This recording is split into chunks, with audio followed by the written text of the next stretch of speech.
Gagal lepas landas Bandara Sultan Toha Jambi, Batik Air pecah ban dan keluarkan api saat mendarat.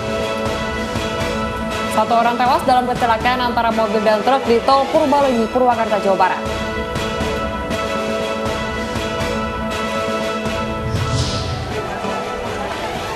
Protes warga ricuh akibat rumah sakit umum di Paraguay tak bisa berikan pelayanan.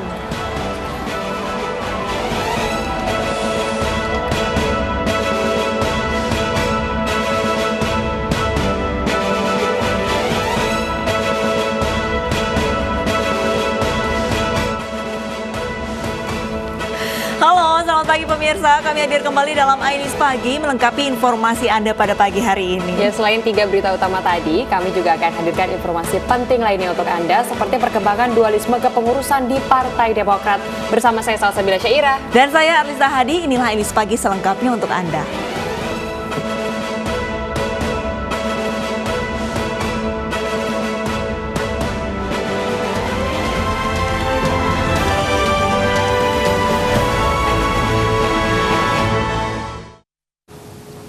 Kita ke informasi pertama pemirsa, akibat gangguan teknis pesawat Batik Air yang baru saja lepas landas dari Bandara Sultan Toha Jambi putar balik dan kembali mendarat. Ya, namun saat mendarat pesawat yang mengangkut 117 penumpang itu pecah ban dan sempat mengeluarkan api.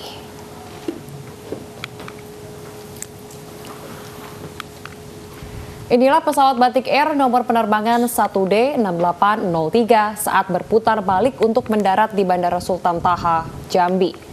Pesawat tujuan Jakarta itu harus putar balik beberapa saat setelah lepas landas karena gangguan teknis pada bagian roda depan pesawat. Pada saat mendarat, muncul asap dan percikan api di bagian roda pesawat. Dengan pengamanan ekstra, pesawat yang mengangkut 117 penumpang dan kru itu akhirnya bisa mendarat dengan selamat meski harus berhenti di landasan pacu.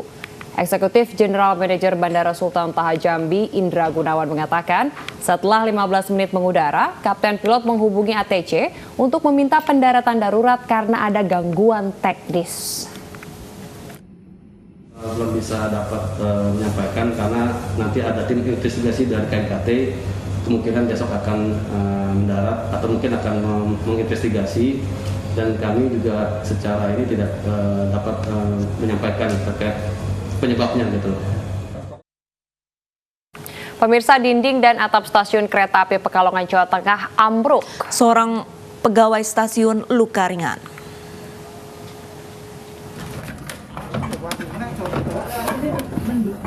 Tolong undang ke wong sintel.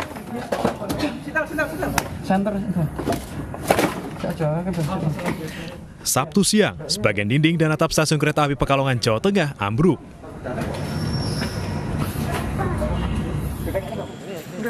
Reruntuhan menimpa ruang pengatur perjalanan kereta api dan ruang tunggu penumpang. Tidak ada calon penumpang yang menjadi korban karena kondisi stasiun saat kejadian sedang sepi. Namun satu petugas terluka ringan. Ambruknya dinding dan atap ini diduga karena usia bangunan yang sudah tua.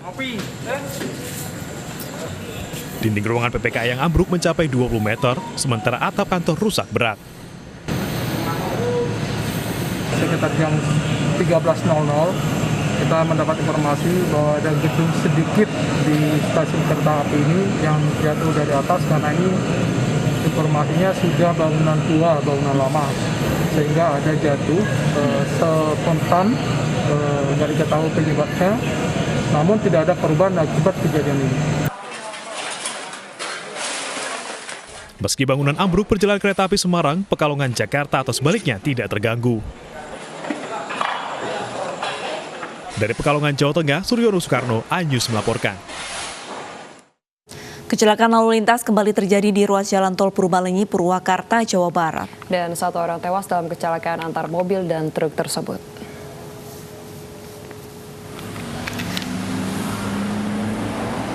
Kecelakaan terjadi di ruas tol Purbalenyi kilometer 79 Purwakarta, Jawa Barat. Sebuah mobil menabrak truk bermuatan batu. Diduga mobil dari arah Bandung ke Jakarta ini hendak menyalip kendaraan, tetapi gagal hingga akhirnya menabrak truk yang berada di lajur 1. 1 dari 4 penumpang tewas saat dibawa ke rumah sakit. Korban adalah warga Jakarta. Seluruh korban dibawa ke Rumah Sakit Ramahadi Purwakarta. 40. Bapak di lajur? Di lajur kiri. Terus tiba-tiba Posisi isi, tiba-tiba ya udah aja. itu kenapa Pak kelihatannya Pak? Gak tahu Pak, kata dia sih mau nyalip kata supir yang kecelakaan. Mau nyalip mau kanan nggak kena ada mobil. Tadi lalu lintasnya ramai Pak? Sepi Pak. Untuk korban 3 orang. Kategorinya mungkin nanti nunggu konfirmasi dari petugas paramedis. Bangkai kendaraan dibawa ke Polderek Jatiluhur. Kecelakaan ini dalam penanganan petugas Laka Lantas Polres Purwakarta. Dari Purwakarta, Jawa Barat, Irwan iNews melaporkan. Pemirsa, seorang petugas di Sub Jawa Timur melempar besi hingga memecahkan kaca sebuah truk dan viral di media sosial. Peristiwa tersebut terjadi di Jembatan Timbang Sedarum, Kabupaten Pasuruan. Dilempar sama petugas di Sub Timbangan. Video ini direkam seorang sopir truk Jembatan Timbang Sedarum Kabupaten Pasuruan, Jawa Timur Sabtu pagi ini viral di media sosial. Sama besi. Ia menunjukkan kaca depan truk yang pecah serta besi yang tertancap di badan truk. Pecah dilempar. Timbangan Pasuruan nguling. Menghantam melemparan batu. Sopir truk juga meneriaki 4 petugas Dinas Perhubungan Jawa Timur usai salah satu petugas melemparkan tiang besi bendera ke arah truk. Ini di Sub 4 ini. Menurut seorang petugas Jembatan Timbang, peristiwa bermula saat truk mendekati Jembatan Timbang dan diminta untuk menimbang muatan oleh petugas di Sub. Namun sopir truk tetap memacu kendaraan hingga nyaris menabrak petugas. Saat itulah salah satu petugas di Sub melempar tiang besi ke arah truk. Si driver, sopir kendaraan ini ternyata malah ngejos. Nah, ngejos kemudian mempercepat laju kendaraannya seolah-olah mau nabrak rekan kami yang ada di depannya. Akhirnya apa? Refleks, terlempar bendera itu kena kaca samping. Atas kejadian tersebut, akhirnya pengemudi dan petugas di Sub menyelesaikan permasalahan ini secara kekeluargaan dan petugas di Sub mengganti rugi atas pecahnya kendaraan tersebut. Kedua pihak sepakat menyelesaikan kasus ini secara kekeluargaan dan berjanji tidak akan mengulangi perbuatan mereka. Dari Pasuruan, Jawa Timur, Jaka Samudra, iNews melaporkan. Lepas dari pengawasan orang tua, seorang bocah tewas diseret ombak di Pantai Purus Padang, Sumatera Barat. Dan jenazah ditemukan 500 meter dari bibir pantai.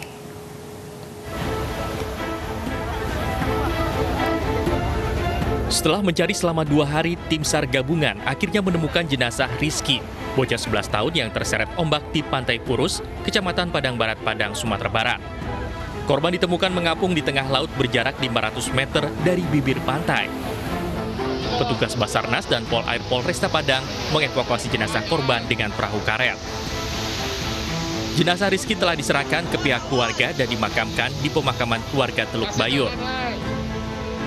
Baik, pada hari kedua ini atas nama korban Rizky yang hilang di perairan Pantai Lolong, alhamdulillah sudah kita temukan tepat pada pukul 8.40 WIB dengan kondisi meninggal, dan korban langsung kita evakuasi ke rumah duka dan akan nantinya dimakamkan di Teluk Bayur. Untuk jarak dari titik korban hilang pertama itu sekitar 30 meter dari LKP dia hilang. Rizky, bocah 11 tahun warga Blantilolong ini meninggal terseret ombak saat bermain di pinggir pantai bersama 2 orang temannya. Dari Padang, Sumatera Barat, Budi Sunandar, iNews melaporkan. Polres Metro Jakarta Selatan mengungkap kasus penculikan di rumah indekos di kawasan Tebet, Jakarta Selatan. Selain pelaku, polisi menyita barang bukti 3 pucuk senjata airsoft gun.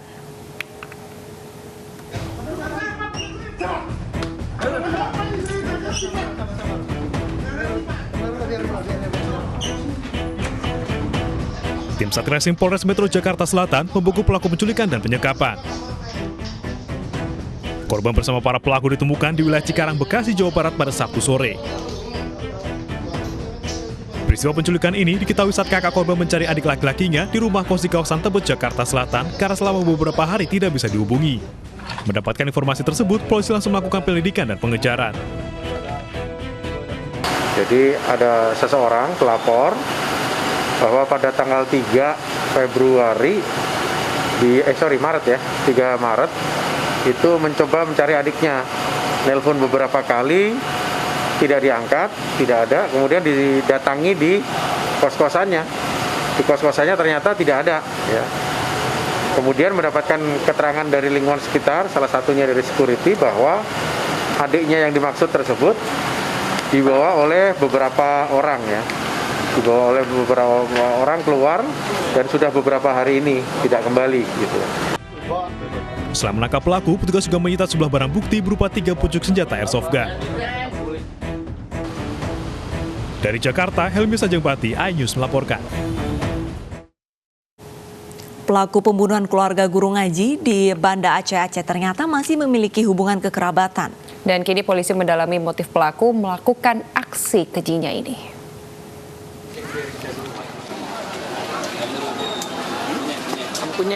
Pelaku pembantaian keluarga seorang guru ngaji di Banda Aceh telah ditangkap polisi. Pelaku masih memiliki hubungan keluarga dengan korban.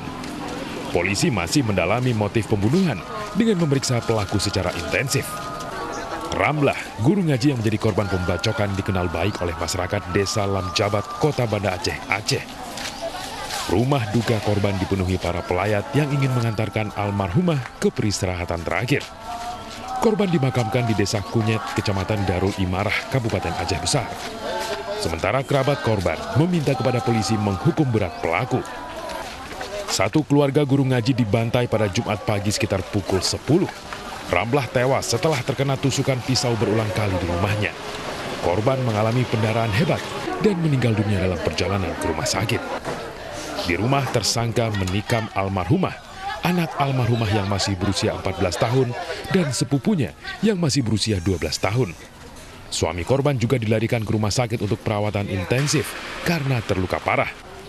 Saksi mata mengatakan melihat korban lari sambil meminta pertolongan sekitar. Namun tidak lama dari itu dia pun tersungkur ke tanah tanpa bernyawa. Saya lari kemari, udah lihat manapis di sini udah jatuh, tapi dia bangkit, coba bangun, coba jalan ke sana udah nggak sanggup lagi, udah jatuh. Di sini udah jeri-jeri, anaknya minta tolong. Saya di sini, jadi lihat dia udah jatuh bersimpuh gitu, coba bangun dengan minta tolong gitulah. Polisi telah menangkap pelaku Putra Pratama, 21 tahun, yang masih memiliki hubungan keluarga dengan korban. Tersangka telah ditahan dan polisi tengah mendalami motif pembunuhan. Dari Banda Aceh, Sukri Sarifudin, iNews melaporkan. Sementara itu, pemirsa, wanita pembunuh selebgram di Makassar, Sulawesi Selatan akan menjalani tes kejiwaan. Tes akan dilakukan karena keterangan pelaku saat diperiksa sering berubah.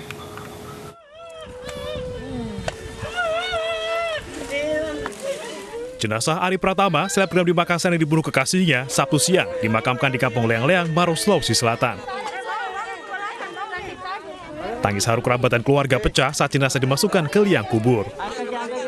Seorang kerabat bahkan jatuh pingsan. Sementara itu, AA, tersangka penikaman, akan dites kejiwaannya. Tes ini dilakukan karena tersangka sering menyampaikan keterangan yang berubah-ubah saat diperiksa. Untuk sementara pelaku tetap kami coba lakukan trauma healing juga oleh anggota kami sebelum nanti dilakukan oleh ahlinya, sampai kita interview secara lisan seperti apa kejadian sebetulnya di tempat kejadian perkara penikaman ini.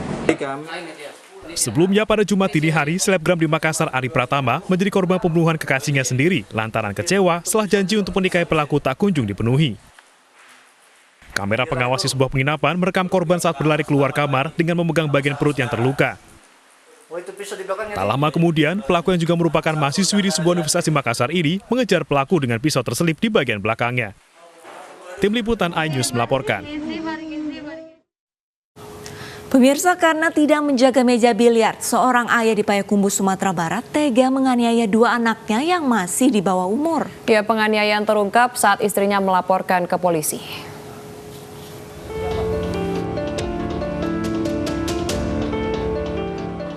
Dua bocah warga Situju, Kabupaten 50 Kota, Sumatera Barat jadi korban kekerasan ayahnya hanya karena tidak menjaga meja biliar. Saat melapor ke Mapolres Payakumbuh, Sumatera Barat, bersama saudaranya, bocah yang masih berusia 10 dan 15 tahun bersaksi diamuk ayahnya karena meninggalkan meja biliar untuk mengambil buku pelajaran di kamar. Pelaku lepas kendali dan mengamuk ke kedua anaknya. Bahkan istrinya yang hendak membela anak juga ikut diamuk. Kasus ini terungkap setelah pelaku ditangkap polisi karena kasus narkoba. Istrinya sendiri melaporkan tersangka karena tersangka ini kerap emosi kepada kedua orang anaknya dengan memukulkan tali tambang kepada anaknya dengan alasan tidak mau menunggu usaha biliar yang ada di rumahnya. Kemudian kita cocokkan dengan keterangan ibu korban bahwa tersangka ini sering mengkonsumsi narkoba, sangat emosi dengan pengaruh narkoba, kemudian meluapkan emosinya kepada anak-anaknya. Kini tersangka terancam pasal berlapis, yakni kekerasan dalam rumah tangga dan kasus narkotika. Dari Payakumbuh, Sumatera Barat, Agung Sulistyo, iNews melaporkan. Seorang warga Australia ditangkap polisi karena membuka kelas orgasme di Gianyar, Bali. Kami akan kembali usai jeda, tetaplah di iNews Pagi pemirsa.